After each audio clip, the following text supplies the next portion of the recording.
Magandang araw sa iyo.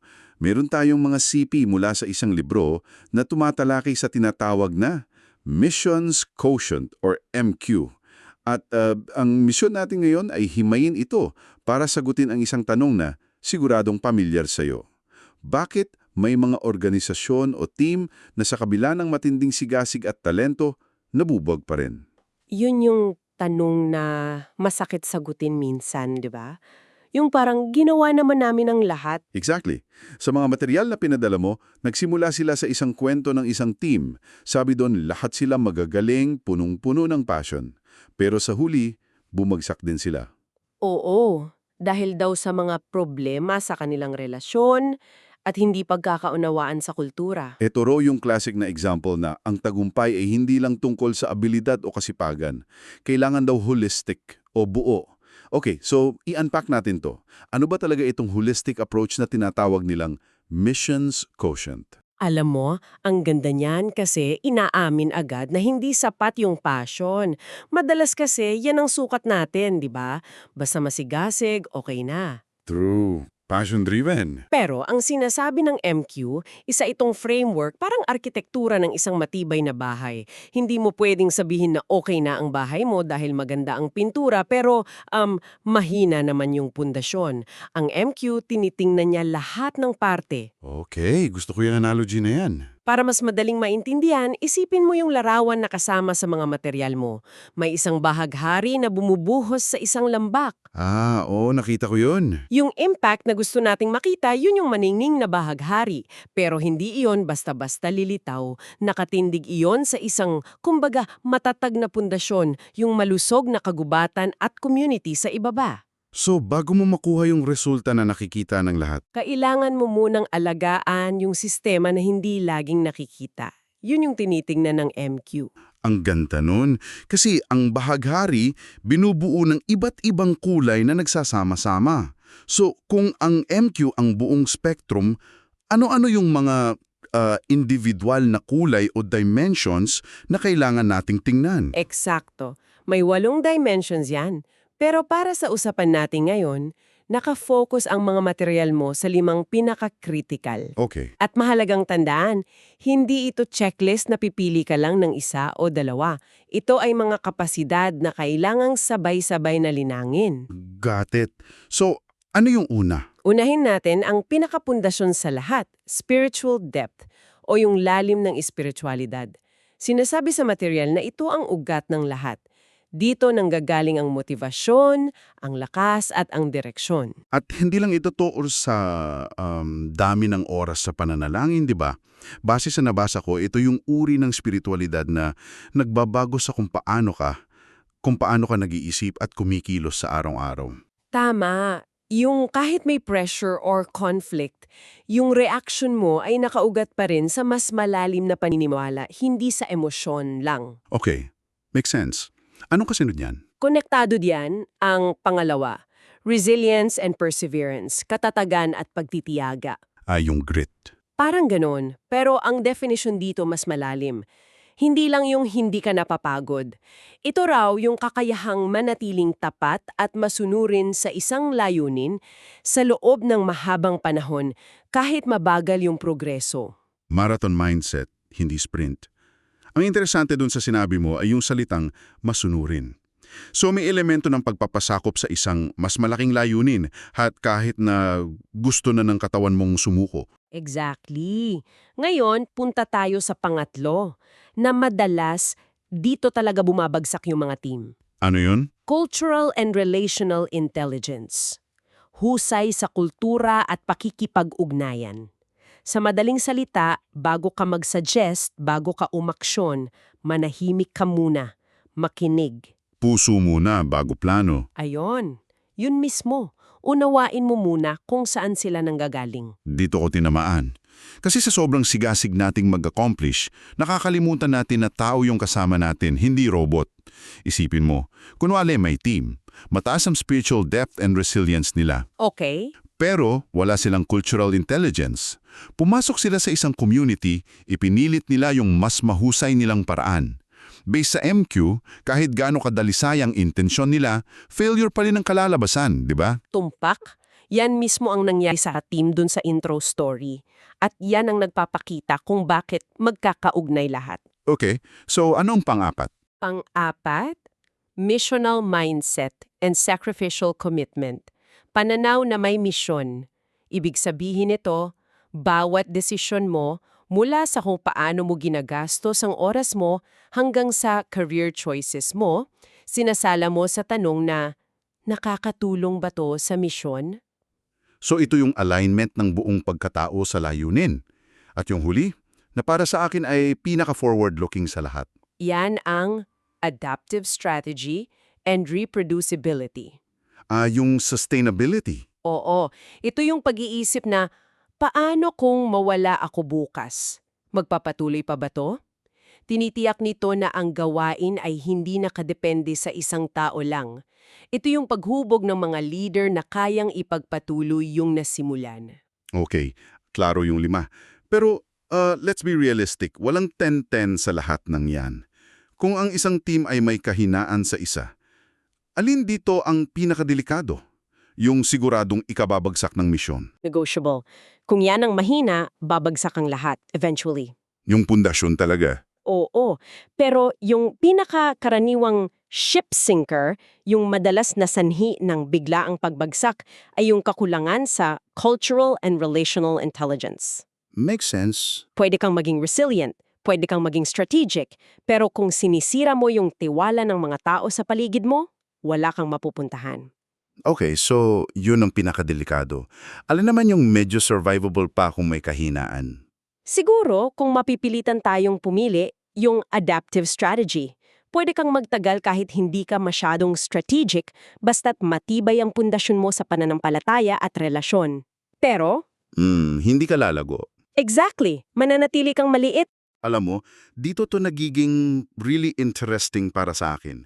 Kasi hindi lang ito libro ng teorya. Ang mga material na binigay mo, puno ng mga discussion questions, mga exercises. Oo, mga to-do lists pa nga. Yun. Hindi lang nila sinasabi kung ano ang MQ, tinutulak ka nilang alamin kung nasaan ka na at kung ano ang susunod mong hakbang. Ginagawa nilang practical. Sobra.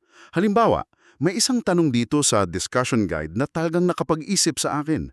What if everything you believed about mission success is incomplete? Ang bigat niyan. Sobrang bigat. Kasi pinipilit kang suriin yung mga sukatan mo ng tagumpay. Dati, baka ang tinitingnan mo lang ay dami ng dumalo o dami ng proyekto. Pero kung gagamitin mo ang MQ, biglang nag-iiba yung buong scorecard, di ba? Nag-iiba. Biglang magiging sukat din ng tagumpay yung lalim ng tiwala sa team mo o yung personal well-being ng bawat miyembro. At yung bilang ng mga leader na nahuhubog mo. This raises an important question. Paano nga ba isinasali ng kaalaman sa aksyon? At dito pumapasok yung mga appendixes. Ang layunin talaga nito ay ilipat ka mula sa pag-iisip patungo sa pagkilos. Workbook siya, hindi lang libro. Ooh, I like that. So, anong example ng exercise doon? Kunin natin yung isa, yung trust audit. Ang instruction, ilista mo yung mga mahahalagang relasyon sa gawain mo, tapos i-rate mo bawat isa base sa antas ng tiwala at pagkakaintindihan. Oh, wow! At hindi dyan nagtatapos. Pagkatapos, pipili ka ng isang relasyon at gagawa ka ng isang konkretong hakbang para palalimin yung tiwala. Ngayong linggo. Hindi lang yung dapat magtiwala kami sa isa't isa, kundi anong gagawin ko para mangyari yon. Yon, actionable. Alam mo, yung trust audit na yan, simple pakinggan pero napakalakas. Kasi sa sobrang abala natin, madalas given na lang ang tiwala. Hindi natin namamalayan, unti-unti na pala siyang nauubos. Tama. It forces you to see trust not as a feeling, but as a project. Isang project that needs active maintenance, kailangan alagaan. At ganun din yung diskarte sa pag-iwas sa burnout. May exercise doon na tinatawag na Burnout Early Warning Audit. Kailangan yan ng lahat. 'Di ba? Sa halip na hintay mong maubos ka, minomonitor mo na yung mga senyales. Stress, pagod, pagiging mainiting ang ulo. Tapos gagawa ka ng isang sustainable na weekly rhythm na may kasamang oras para sa pahinga at pagninilay. Yun. Yan yung light bulb moment ko. Palagi nating pinag-uusapan ng debriefing pagkatapos ng isang krisis. Pero ito, pre-briefing to ng sarili mong well-being. Proactive, hindi reactive. Total shift. Hindi mo na hinihintay masunog yung bahay bago ka bumili ng fire extinguisher. Tama. At may isa pa, sobrang simple pero game changer, ang mental download. Ano yan? To-do list exercise on steroids, kumbaga. Ang instruction, isulat mo lahat, bawat gawain, ideya, alalahanin na nasa isip mo sa loob ng 15 minuto. Para itong core idea ng getting things done. Yung prinsipyo na ang utak mo ay para sa pagkakaroon ng mga ideya, hindi sa pag-iimbak ng mga ito. Eksakto, inilalabas mo yung mental clutter. Dahil ang isang malinaw na isip ay mas malikhain, mas present sa mga relasyon, at mas kayang harapin ang mga hamon. So, anong ibig sabihin ng lahat ng to para sa'yo na nakikinig? Ibig sabihin, ang pagiging epektibo ay hindi aksidente. Ito ay isang bagay na sinasadya at nililinang. Pero, hindi ito madali. Burnout, cultural missteps, yung tukso na mag-focus lang sa short-term results. Para may mapakita agad. Exactly. At ang kagandahan, may mga solusyon o antidotes din silang binibigay. Hindi ka lang binigyan ng problema. Halimbawa, para labanan yung tukso na laging naghahanap ng bago, ang payo ay consistency over novelty. Gusto ko yan. Mas mahalaga raw yung regular at tuloy-tuloy na spiritual formation kaysa sa pag-attend ng isang malaking conference isang beses sa isang taon. Parang pag-ehersisyo. Walang saysa yung isang beses na makinding workout kung pagkatapos ay isang buwan kang hindi kikilos. Mas epektibo yung 15-minute walk araw-araw. Yun yung hindi exciting pero yun yung nagpapalakas. Naalala ko rin yung isa pang solusyon, community and mentorship. Malinaw na sinabi, hindi mo kayang gawin ito ng mag-isa. Napakahalaga niyan. Kailangan mo ng mga kasama at gabay para may accountability. Kailangan mo ng mga taong pwedeng magsabi sa'yo ng, uy, mukhang napapagod ka na, o teka, sigurado ka ba sa direksyon na yan? Yung external na mata. Oo. Kung walang ganon, napakadaling maligaw o maubos nang hindi mo namamalayan. At yung panghuling solusyon na para sa akin ay kumukonekta sa lahat ay ethical stewardship. Ang pagiging katiwala. Oo. Ang punto dito, lahat ng desisyon mo sa pera, sa tao, sa strategiya, dapat nakaugat sa integridad at respeto. Bakit? Dahil ito ang nagpapanatili ng tiwala. At yun yung currency, di ba? Yun ang currency. Kapag nawala ang tiwala, kahit gaano kaganda ng programa mo, kahit gaano ka-strategic ang plano mo, babagsak at babagsak din ang lahat. So kung susumahin natin, ang paglalakbay tungo sa pagiging tunay na epektibo ay hindi isang destinasyon, isa itong lifelong journey. Isang patuloy na proseso. Oo, proseso ng paghubog sa sarili, pag-angkop at pagpaparami ng bunga. Ang Missions Quotient ay hindi isang magic formula, isa itong mapa, isang gabay, at ang tawag sa iyo ay kumilos ng may intensyon. Sa huli, ang pinakamensahe ay ang pag-iwan ng isang legacy. Pero ang legacy dito, hindi ang mga gusaling na patayo mo. Hindi yung numbers. Hindi. Ang legacy na sinusukat ng MQ ay ang mga buhay na nabago, mga leader na nahubog, at mga kilusan na nagpapatuloy. Kahit wala ka na. Ito yung puso ng reproducibility. Yan yung ultimong sukatan ng tagumpay, hindi kung gaano kakahalaga habang nandoon ka, kundi kung gaano katatag ang naiwan mo kapag umalis ka na. At para maiwan sa'yo bilang isang huling pagninilay, may iiwan kaming tanong na hinango mismo sa mga material na to. Hindi ito para sagutin ngayon, pero para pag-isipan mo. Okay, ano yan? Ang tanong ay ito. Kung ang tagumpay ng iyong misyon o gawain ay susukatin hindi sa dami ng natapos na proyekto, kundi sa bilang ng mga disipulo o leader na naparami at nahubog mo.